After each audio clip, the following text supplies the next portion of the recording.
वालिद का चेहरा भी याद नहीं, उन्हें सिर्फ फोटो में देखा है। और माँ को भी जन्नत नशीब हुए जमाना हो गया। अभिमन्यु राठौर कर्नल मेरे वालिद के दोस्त थे, हमने वाला। उन्होंने अपने बेटे की तरह पाल पोस के बड़ा किया मुझे। उन्होंने एक बात सिखाई मुझे। उन्होंने कहा कि जो इंसान वतन के लिए जीता है उसकी मौत पर मातम नहीं मनाते। हाँ, आंखों में आंसू भरा सकते हैं, लेकिन वो आंसू फख्र के होते हैं।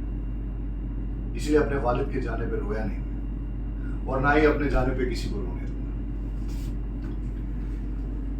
सरहद पर खड़ा जवान नहीं बन पाया मैं, क्योंकि नजर कुछ कमजोर थी, लेकिन जज्बा नहीं। दिन रात मेहनत करके पढ़ाई करके यहां तक पहुंचा हूं मैं। न घर बसाया न परिवार।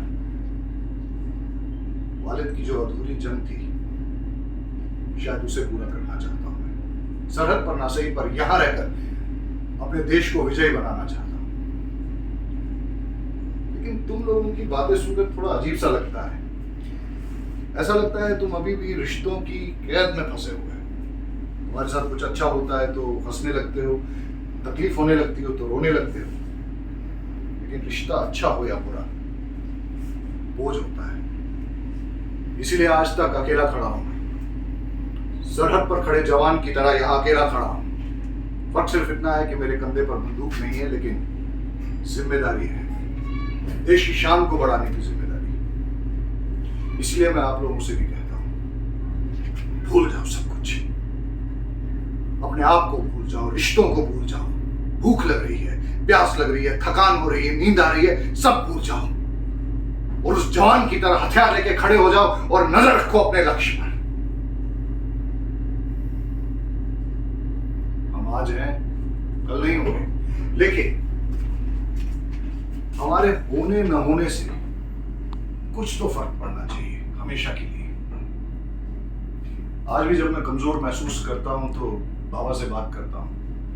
बाबा बताते हैं कि जब वालिद को आखिरी गोली लगी तो उन्होंने अपना आखिरी पूरा जोर लगाकर कहा, जय हिंद। आज भी जब इस बात को सोचता हूं तो पता नहीं कहां से मेरे अंदर जीने की इच्छा और कुछ करने की ताकत आ जाती है।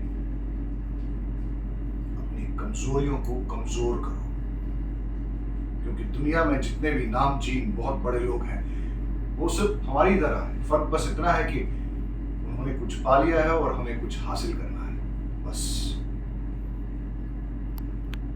इस दुनिया में अकेले अपने आप के साथ जीना बड़ा ही मुश्किल काम है, लेकिन जो ये सीख जाता है उसे ना तो किसी को पाने की चाहत रहती है और ना ही खोने का डर। और ये चाहत और डर ही हमारी सबसे बड़ी कमजोरी है। मिटा दो इसे।